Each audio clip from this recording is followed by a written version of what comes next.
We used to take them camping. Karen found this baby seat. It actually went between the handle grips on the bicycle.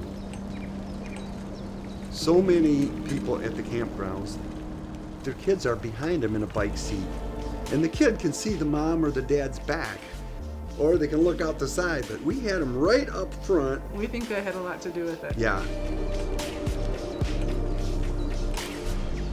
And he had first view of everything.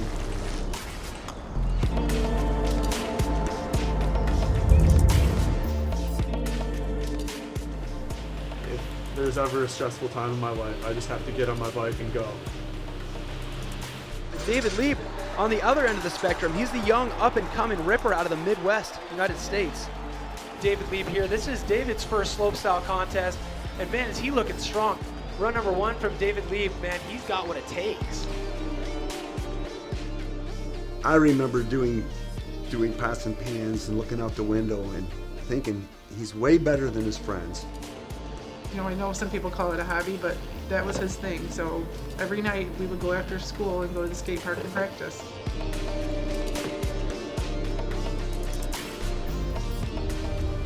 I started out right after I came from a BMX. I kind of started racing downhill a little bit. So downhill was kind of my first introduction to mountain bikes. And it's gnarly, it's rough, it's brutal, like you're riding down a hill over gnarly terrain. I remember the announcers saying, where did that come from the 20-year-old out of Michigan, which Michigan's kind of flat, isn't it? When you have like the basic bike control, it's all there, you just have to figure out how to transition it. But it's a pretty good switch, honestly. Like once I got used to the mountain bike, I felt pretty comfortable. After a year of racing downhill, I kind of got curious about other forms of mountain bike riding, like slopestyle, trail riding. And then at the time there was a competition called Colorado Freeride Festival. I went to that, and with my BMX background and like the tricks that I learned from BMX, when you take those and put them on a bigger bike, that's basically slopestyle with bigger jumps. And instantly, the first time I went down the CFF course, it was probably the biggest adrenaline rush I've ever had.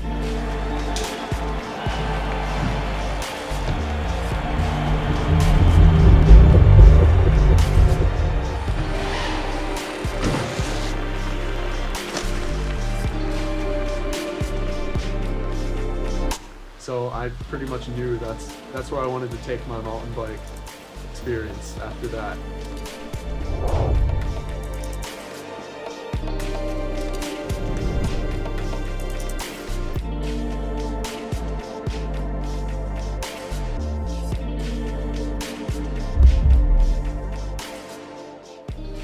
Probably my worst injury though, and I broke a bone in my foot, and it was actually like 4 weeks before I had to fly to Europe for the first time for a competition.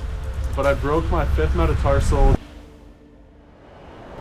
I went to the doctor that night and I told them, I was like, don't put me in a cast, I'm going to Europe in 4 weeks and I'm riding this competition. And they were like, all right. So they put me in an air boot and I took 3 weeks off the bike. The contest went pretty well, honestly. It was super painful, but you gotta push through the pain sometimes. Practice days for slopestyle contests are extremely important because the jumps are so big. You have to really figure out your run and figure out what you want to do and what works and what doesn't. If you have already done your entire run once or twice, it's like you're just dropping in doing what you know how to do rather than trying to compete blind. So that's probably like one of the biggest things I've learned in 2018 with slopestyle is practice efficiently.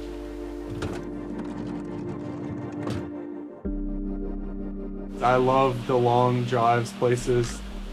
You show up, you have all your gear there, you have a place to sleep guaranteed. It always makes for a good story, traveling in the van. I got my van almost 2 years ago, and I've put about 50,000 miles on it. It's gonna go probably a lot more this year, unless the van breaks down. So typically my midday snack is 2 apples cut up, half a jar of cookie butter, That's like 13 servings of cookie butter, and that's like my fuel to go send it after that. Knows what he needs to do. Wow! I'm not sure the judges are going to give him score for that, but he deserves it. That's incredible. David Lieb, not only a well-rounded talent, but a showman. And I'll tell you at home watching. So a couple years ago, I was in Whistler, in BC, and I met this family, and they kind of like let me stay in their condo, and I was basically living in my van, so they gave me a place to shower. Last fall, I called them and was like, hey, can I come stay in your driveway in South Carolina?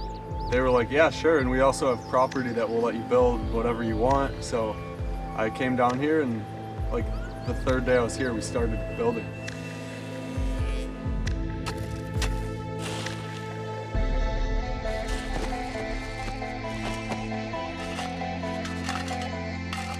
So this place means a lot to me. It's really been a big portion of my whole year so far. I spent a lot of time here in December, and then the entire month of January I was here, and then like 2 weeks in February I spent all out here just digging, building, running the machines, building courses, getting the airbag set up.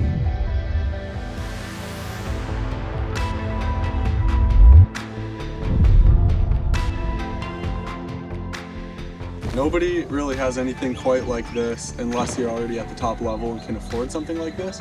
But I was lucky enough to have this family support me and build the dream setup. So now I can use this to get to the highest level. So when I ride bikes, I pretty much feel completely relieved of everything else going on in life. It's kind of a way to zone out.